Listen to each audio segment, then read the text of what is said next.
समझ नहीं आया राधिका जी, 7 अक्टूबर 2022 को जो ये गहलोत साहब गौतम अडानी के साथ स्टेज पर थे, जहां पर गौतम अडानी कह रहे थे कि अगले 7 साल तक बड़े अच्छे मुख्यमंत्री हैं गहलोत साहब, मैं यहां पैसा इन्वेस्ट करूंगा, क्या कर रहे थे दोनों स्टेज पर? तो स्टेज पे बैठे हुए वो मुख्यमंत्री है, अगर किसी ने इन्वेस्ट किया हुआ है वो बात कर रहा है, लेकिन एमओयू तो हमने नहीं साइन किया था ना। Adani enterprises to set up country's largest 10,000 megawatt solar plant in Rajasthan, ये कब की खबर है? 9 फरवरी 2015। और ये जवाब दीजिए, कौन मुख्यमंत्री थी? वसुंधरा राजे जी के साथ साइन किया, उनको वो मिला हुआ है। और कांग्रेस की सरकार ने छत्तीसगढ़ में हर चीज कैंसिल करने का काम किया है, केंद्र सरकार ने दिया था उनको। मैं जवाब देता हूँ। अरे भाई मैं आपको जवाब दे रहा हूं। देखिए, राधिका जी ने जो बोला ना, उसके लिए गूगल करने की जरूरत है ना, पढ़ने की जरूरत है। एमओयू होने के बाद बाकायदा कॉन्ट्रैक्ट साइन होता और फिर जमीन अलॉट होती है। आज आप कहिए कि जमीन किसके जमाने में अलॉट हुई है? सैकड़ों एकड़ जमीन अलॉट की गई है अडानी पावर प्रोजेक्ट को। आप ही लोग कहते ना एमओयू तो बहुत साइन होते हैं, उसके बाद फाइनल कॉन्ट्रैक्ट होता, और आपके मुंह से क्या निकल गया? अगर यह वसुंधरा जी के जमाने में एमओयू हुआ था तो बकौल राहुल गांधी तो उसे तड़ से कैंसिल कर देना चाहिए था। आपने उसको कॉन्ट्रैक्ट में बदल करके जमीन अलॉट करके प्रोजेक्ट के लिए दे दी। अद्भुत। जिसके लिए आप कह रहे हैं आपने संसद रोक दी थी कि विदेश से पैसा आया, ये वो वगैरह वगैरह। पता नहीं आप लोगों को क्या ध्यान रहता, और आपको वीजा वाले बात पे याद नहीं आया। वो इसलिए हुआ था कि आपने नेशनल ह्यूमन राइट कमीशन की रिपोर्ट लिख के दी थी यूएस एम्बेसडर को, उन्होंने कभी अप्लाई नहीं किया था। इससे ज्यादा शर्मनाक बात नहीं हो सकती कि कोई सरकार अपने चीफ मिनिस्टर के खिलाफ किसी विदेश के लिख के भेजे रिपोर्ट। वो अपने आप में वो एक अलग विषय है, छोड़ दीजिए उस वाले विषय पे। मैं तो सिर्फ आज ये बात कह रहा हूं, आप साफ बताइए कि जमीन किसके जमाने में अलॉट हुई, प्रोजेक्ट किसके जमाने में हुआ। और अगर आप कहती एमओयू था तो एमओयू आगे क्यों बढ़ा? एमओयू को कैंसिल कर देना चाहिए था, आज बता दीजिए। लेकिन सुधांशु जी, आपको यह भी बताना चाहिए कि ईडी खाली चुनावों के पहले इस तरह से एक एक करके तमाम मुख्यमंत्रियों को टारगेट करती रहेगी, या फिर कुछ साबित भी होगा, या ये सिर्फ चुनावी झुंझुना आपके हाथ में रहता है जिससे आप आक्रमण करते हैं इन तमाम पार्टियों पर, सिर्फ पॉलिटिकल फायदा होता है? अंजना जी, ऐसा है, ये भी बहुत जो प्रचार नहीं, मैं प्रचार के जाके लोग चेक कर लें कि ईडी ने जो केसेस रजिस्टर्ड किए हैं उसमें राजनीतिक दलों के विरुद्ध केवल 3% है, मतलब राजनीतिक नेताओं के विरुद्ध केवल 3%, 97% बिजनेस के लोगों के हैं। और अभी तक जिन चीजों में चार्जशीट फाइल कर दी है, जिनमें चार्जेस फ्रेम करके कोर्ट में रख दिए, वो 90% से ऊपर है। और अगर उस आधार पे आप कहें तो देश के अंदर जो मर्डर के केसेस है उनमें कन्विक्शन रेट 2% होता है। सुधांशु जी, यही केस के बावजूद यहाँ ये तो चार्जेस नहीं फ्रेम कर पाते थे, यहाँ चार्जेस फ्रेम है। सुधांशु जी, यहीं पे आप केस देख लीजिए। देखिए, बहुत गिने चुने लोग होंगे ना जो सफल मुख्यमंत्री हैं, चाहे कांग्रेस पार्टी के हो, आम आदमी पार्टी के हो, कितनों के खिलाफ चार्जशीट तैयार हो गई है। मुख्यमंत्री ने पर आरोप है कि 508 करोड़ रुपए, ये तो ईडी बता देता है सूत्रों के हवाले से, लेकिन चार्जशीट कहां है? अंजना जी, वे ईडी ने बताया कि ये शुभम सोनी का वीडियो था, तो वीडियो बाकायदा था। और मैं फिर यह बात रिपीट कर देना चाहता हूं, विदेश में बैठ के कोई भी भ्रष्टाचारी जब भ्रष्टाचार करता है तो उसके तार कांग्रेस से क्यों जुड़ जाते हैं? ये शुभम सोनी कोई नई चीज है क्या? इससे पहले राधिका जी को याद होगा क्रिश्चियन मिशेल भी तो था, तो वो भी आपसे जुड़ा हुआ था। ये गाइडो हेस्के याद है, वो भी आपसे जुड़ा हुआ था। 2006 में वोल्कर रिपोर्ट याद है कि तेल के कूपन कांग्रेस पार्टी को आए थे, किससे? सद्दाम हुसैन से। अगर आपको नहीं याद हो, इसमें पढ़ने की आवश्यकता नहीं है, नटवर सिंह को इस्तीफा देना पड़ा था, और वो सीधे सोनिया गांधी जी के हस्तक्षेप के साथ था। या नटवर सिंह की किताब one life is not enough में जाके पढ़ लीजिएगा, वो आपके ही नेताओं द्वारा लिखी गई थी। उससे पहले याद करिए वो ओटावियो क्वाट्रोची, उसका भी कांग्रेस से ही कनेक्शन था। उससे पहले भोपाल गैस त्रासदी वाला एंडरसन, वो भी कांग्रेस। फिर मैंने बता दिया कब से अब तक सदैव विदेश में बैठ के कोई भ्रष्टाचारी भ्रष्टाचार करता है तो तार कांग्रेस से जुड़े रहते हैं और वार ये मोदी जी के ऊपर करने लगते हैं। जवाब दीजिए, जवाब दीजिए, अब आपकी बारी है राधिका जी। देखिए, बहुत हास्यास्पद स्थिति होती जा रही है, क्योंकि ये प्रूव नहीं कर पा रहे हैं इन्होंने जो षड्यंत्र रचा मुंह के बल खुद ही गिर रहे हैं।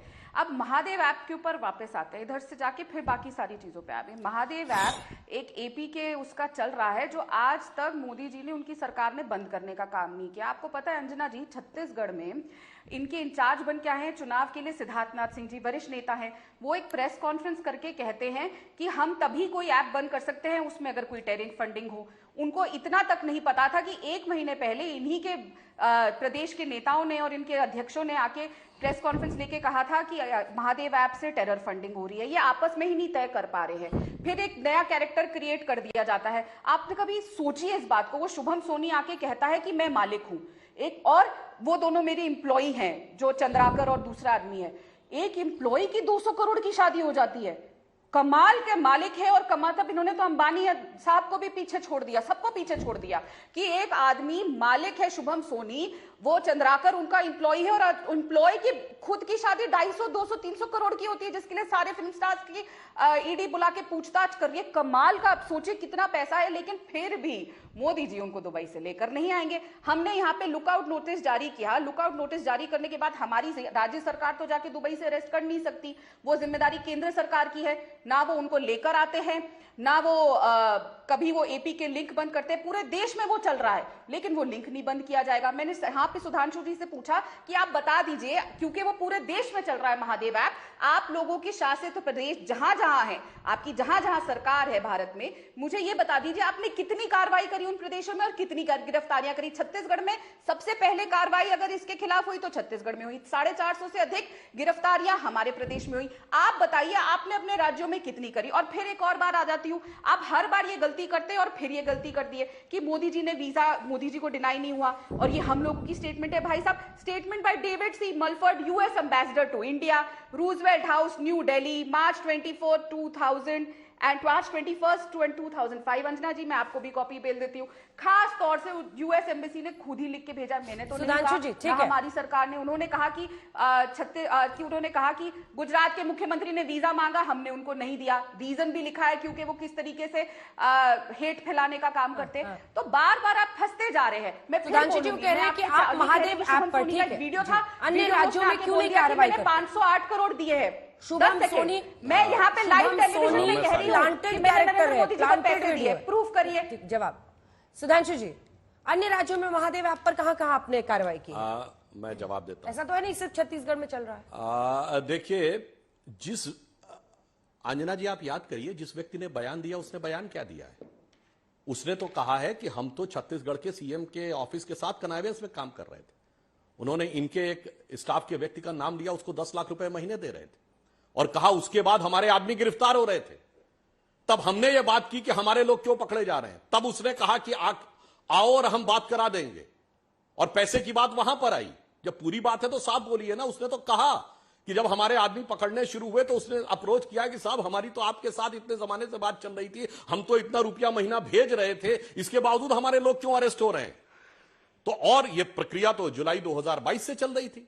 अब जो जो परतें खुलती जा रही हैं, त्यो तो ये चीज सामने आती चली जा रही है। आपको सीएम भूपेश बघेल जी का वो बाइट दिखा दीजिए और वो कह दें कि साहब, मेरे इस स्टाफ ऑफिसर, कोई संबंध वर्मा नाम था, इसका कोई संबंध नहीं है, ये कभी नहीं मिला था, सरकार चाहे तो कॉल डिटेल निकाल ले। बोलिए ना। आपने कहा कि उन्होंने कहा, ये कहा होता तो पूरा का पूरा वीडियो सारी जनता के सामने होता, प्रेस कॉन्फ्रेंस करके कह देते। आज तक तो हम लोगों ने तो कोई प्रेस कॉन्फ्रेंस देखी नहीं कि मेरे स्टाफ का, जिस व्यक्ति का नाम लिया जा रहा है, इसका कोई कनेक्शन नहीं। उल्टा उसने कहा है कि मेरे लोग गिरफ्तार होने शुरू हुए तब हमने अप्रोच किया कि हमारा तो आपके साथ इतना लंबा पुराना रिश्ता चल रहा था, ये कैसे हो रहा। तब उसने बुलाया और कहा कि इनसे मुलाकात कराएंगे वगैरह। और मैं आपको फिर बता देना चाहता हूं, पता नहीं आप डेविड मेलफोर्ड से कभी मिली थी कि नहीं, मेरी उनसे 2-3 बार की मुलाकात थी। और मैं फिर साफ कह देना चाहता हूं, भारत की उन्होंने कभी उस समय वीजा के लिए अप्लाई नहीं किया था।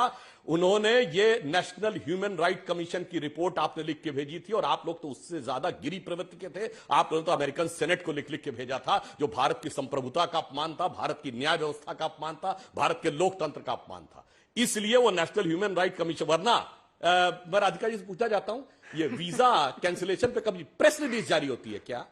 बताइए। इतनी बचकानी बात मत करिए। कभी प्रेस रिलीज जारी होती है? ये press release national human right commission. इसलिए मुझे उस विषय की आपसे बेहतर जानकारी। बातें फिर भांडा फोड़ते हैं। पिछली बार भी आपने यही कहा था। अंजना जी, मैंने आपको वो लिंक भेज दिया है। Thank you for coming this afternoon to Roosevelt House. I would like to make a brief statement on the issue of Mr. Narendra Modi's visa status.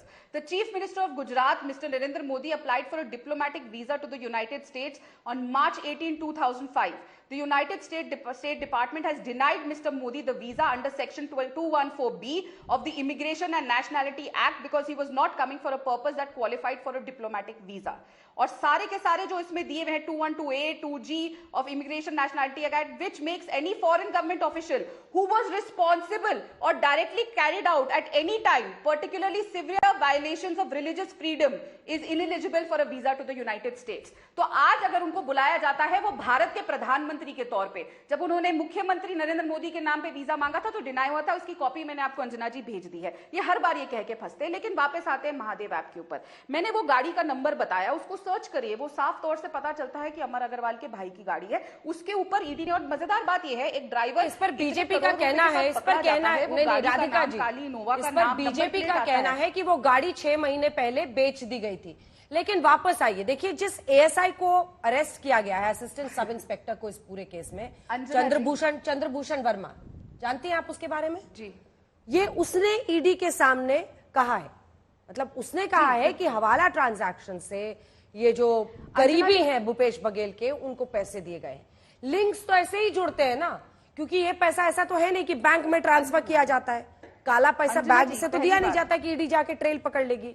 यहां तो बयानों से ही पूरी लिंक बनती है और उस पर जांच आगे जाती है। अब ये तो एएसआई है, असिस्टेंट सब इंस्पेक्टर, जिसको चंद्रभूषण वर्मा, जिसको अरेस्ट किया गया। सुनिए ना जी राधिका जी, चूंकि डिटेल्स में जा रहे हैं तो फिर मेरा सवाल भी सुनिए। 3 नाम जो उसने लिए हैं, जो नाम मुझे सामने दिखाई दे रहे हैं जी, विजय भाटिया, लक्ष्मी नारायण बंसल, आशीष वर्मा और मनीष बांकोर, ये जो नाम लिए हैं, आशीष वर्मा, मनीष बांकोर, दोनों ओएसडीज हैं, officers on special duty to CM of Chhattisgarh. अब इस पर आप स्पेसिफिक जवाब दीजिए।